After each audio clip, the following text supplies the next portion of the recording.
My boyfriend of 2 years broke up with me and cheated on me with our 22F roommate. I'm just looking for advice to cope. Let me start by saying I never thought this would happen to me. I was in a very happy relationship with my boyfriend. We recently got an apartment together with a previous shared co-worker. I moved jobs. Our only issues in our relationship was we got into the occasional argument about something dumb and also argued about intimacy levels as he was more active about it than I. Setting up the apartment on move-in week I was mostly concentrated on that. He was hanging out with our mutual co-worker roommate. Later we did have a larger argument about a week into after getting the keys. He was mad that I was neglecting him it seemed, but in reality I was backing off and just setting up the space because I needed to. The place just did not feel like home to me yet. I told him to just let us set up the space and everything will be okay. He expressed to me that the way I was acting neglecting him made him not want to be intimate with me. He then said if I would tell him what was bothering me that he would feel better. I apologized and I finally did open up that I felt neglected too and that I felt like him and her hanging out was very suspicious to me, and I asked if he had feelings for her. He got upset again and was mad that I would even suggest such a thing and that he has been cheated on before and would never do that. I accepted this and apologized again. He accepted it. For the rest of the night we did play some games together and felt better and the mood came up. He did still look sad before bed and did truly want to make him feel better with him that night.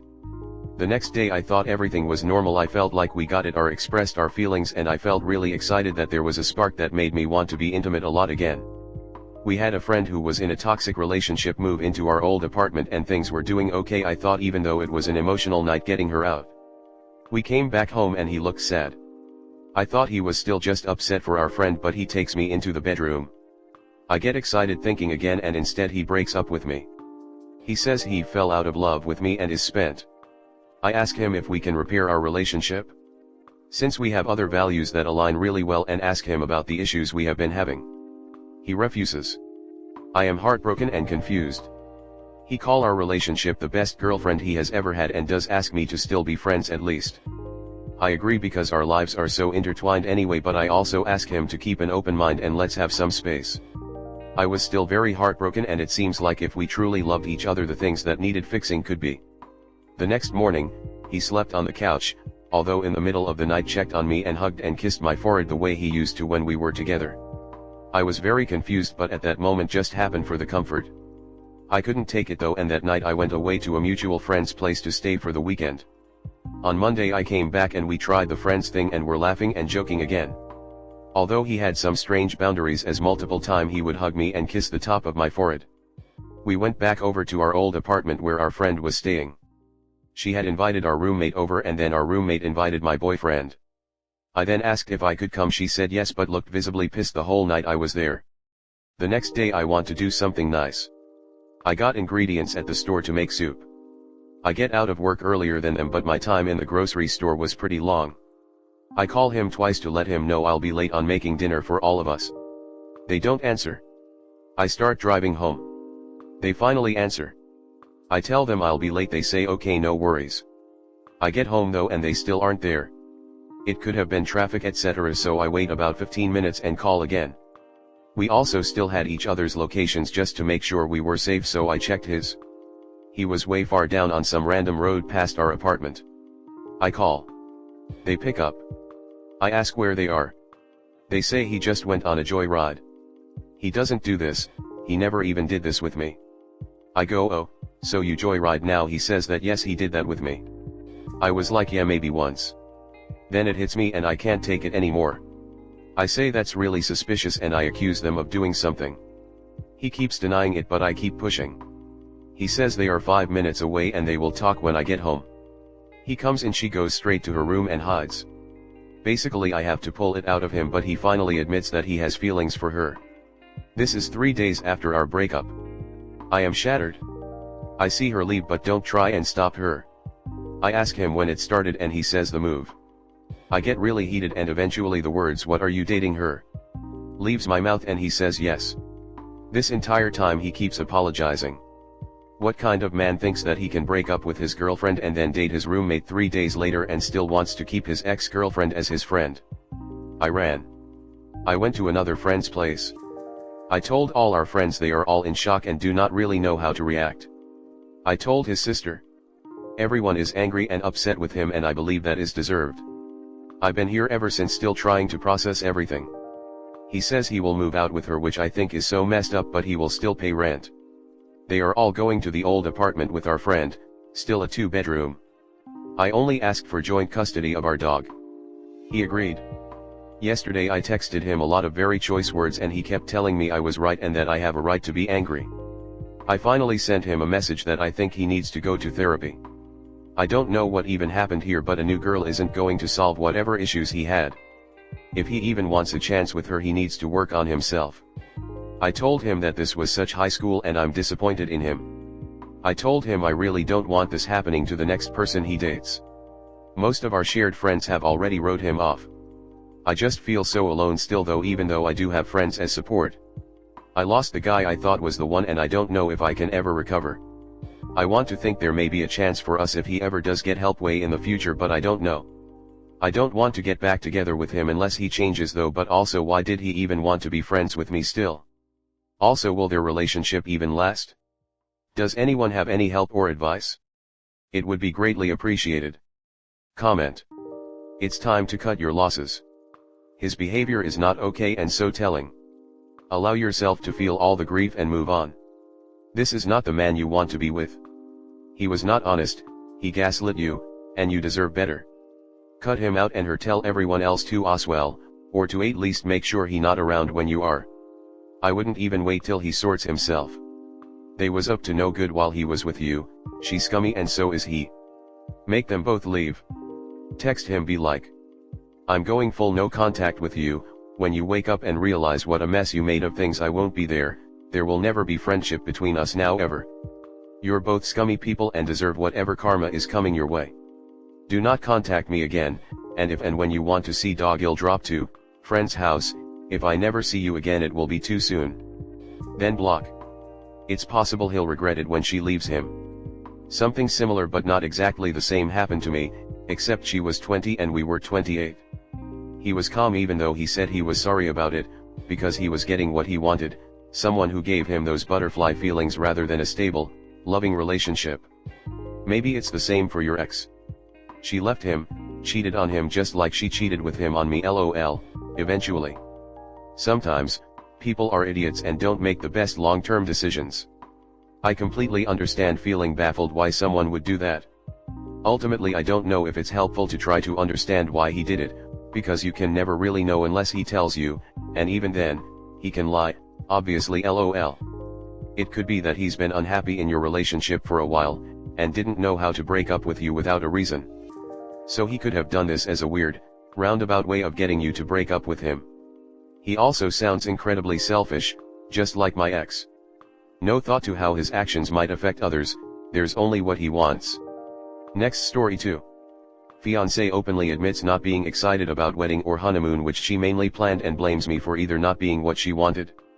Basically the title. We were engaged on January of this year. We don't have enough money to pay for a typical big and fancy wedding, which she openly wanted, so many months ago she told me that we should have a very small wedding of about 20 to 30 people and go to Disney World for our honeymoon. I know she is extremely indecisive, so I told her to think it over for a couple of days just so she would be sure, after which she told me she was sure. Now, for the honeymoon, originally she wanted my stepson to come with us to the honeymoon, but when I told my dad about our plans, he, respectfully and only to me, gave his opinion and told me he recommended for only my fiancé and I to go, without our stepson. When I told her this, she got extremely mad and it was a huge fight, but later we talked about it and she ultimately agreed that we should go to our honeymoon alone. A few days later she asked me if we could buy the plane tickets for the honeymoon that day because they were on discount at a very good price.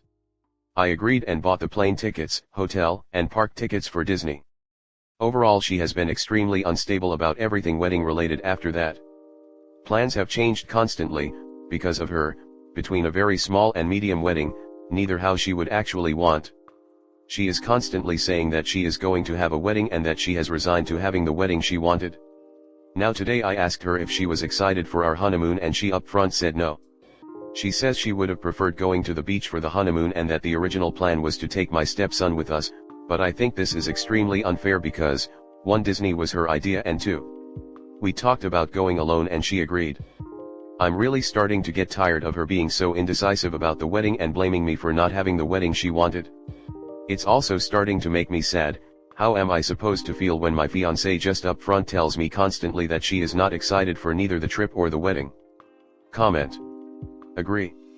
When I was in my early 20s, I stopped talking to a friend I'd known since I was 11 because I just didn't have the energy to agree with everything she said anymore. BTW, I tried to come up with logical arguments occasionally, but it never ended well. I still remember that time, but I am so glad I don't have to worry about what stuff she's going to come out with anymore. It's never worth the toll on your mental health to entertain crazy, if you can help it. No one is right all the time. That's pretty scary. If I were in your situation, I'd be thinking seriously about canceling or at least delaying the wedding. Going through with it at this point probably means committing to deal with similar issues long term, and that doesn't sound like fun. Sure, but if everyone is gonna tell you this relationship is toxic and you should postpone the wedding, leave, etc. every time you post and you never listen, then why even keep posting? At that point you don't even really want advice. No one's gonna give him a different answer on his next post. Go back and read your post history. She has been treating you like garbage and taking advantage of you since the beginning. I would honestly just cancel the wedding at this point. You have been upset about her constantly fighting with you over nonsense for years, and she has clearly made a habit of using you financially. Just walk away now while you can. You keep saying your stepson. Is he her son from a previous relationship? How am I supposed to feel when my fiancé just up front tells me constantly that she is not excited for neither the trip or the wedding? I think her lack of enthusiasm is poison and contagious. I would not only be canceling the wedding, I'd be having a hard conversation with myself about what I truly want in life. There are a lot of single moms that would be thrilled to have a man step up and act as a father figure and consider taking the kid on a honeymoon. Lots of single moms don't care about how things look on Instagram and instead are looking for a man with heart. You sound like you have a big heart, but I think you may need to work on your spine. If your response to her audacity isn't to automatically walk away, I'd want to know for myself why. I'd be curious to hear her side, only because in every one of your examples you did push back and ask to do something different than she suggested. My partner does this a lot, and I've since sworn off any and all vacation planning because I never get to make meaningful plans without them changing everything. We've had many conversations about it. They even suggested I plan one vacay top to bottom and they'll be happy to come with and do whatever I wanted. So I suggested a week in Vegas, see a couple shows, go to a couple famous eateries, and a whole lot of hanging out by the pool. Nope, they complained and pushed back until we were making last-minute reservations for Yellowstone, with like 30 things on the itinerary and 3 hotel changes. I agreed because it's a bucket list destination, but damn, in 15 years together, he's never actually let me plan the vacation I wanted. Not saying this is what's happening in your case, op, might be wildly different than the few lines of text you wrote here, but that's where my mind went reading it. I've also got to say you were fine with bringing the kid initially, but then stopped it because your dad didn't like the plan. He's not going on your honeymoon. Why the hell did you take his opinion into account over your fiancé? This part really stinks to me. She likely was looking at this as symbolically solidifying the new atomic family you are supposed to be creating, possibly even to help the kid not feel like they were being left behind for mom's new family. My dad did something similar, having an entire destination wedding that he decided to tell me last minute he wasn't actually going to take me to after initially saying I could go. I resented him so much for that, so I didn't see the point in even telling him I was getting married until after it was done. I honestly don't know what else Reddit could tell you, as you have been posting about this fiancé of yours for years and have followed no advice. It's clear your relationship isn't getting better and marrying her will only make you legally solicited to this BS you're going through. Don't go through with the wedding if you are this unhappy. Why would you want to settle your roots on this? This can go one of two ways. One, you actually marry this girl and you continue life with indecisiveness on a life goal for both you, and you will grow to resent your choice and a costly divorce, and chances are either you or her will start to look for a way out. 2, you grow a backbone and put your foot down or walk away. You are not married yet and it is way cheaper to walk away now than it would be to pay for a lawyer and settle in court. In the end it's really up to you, but the fact you keep posting for advice and ignoring it makes you the asshole. You're not only wasting your time with her but her time.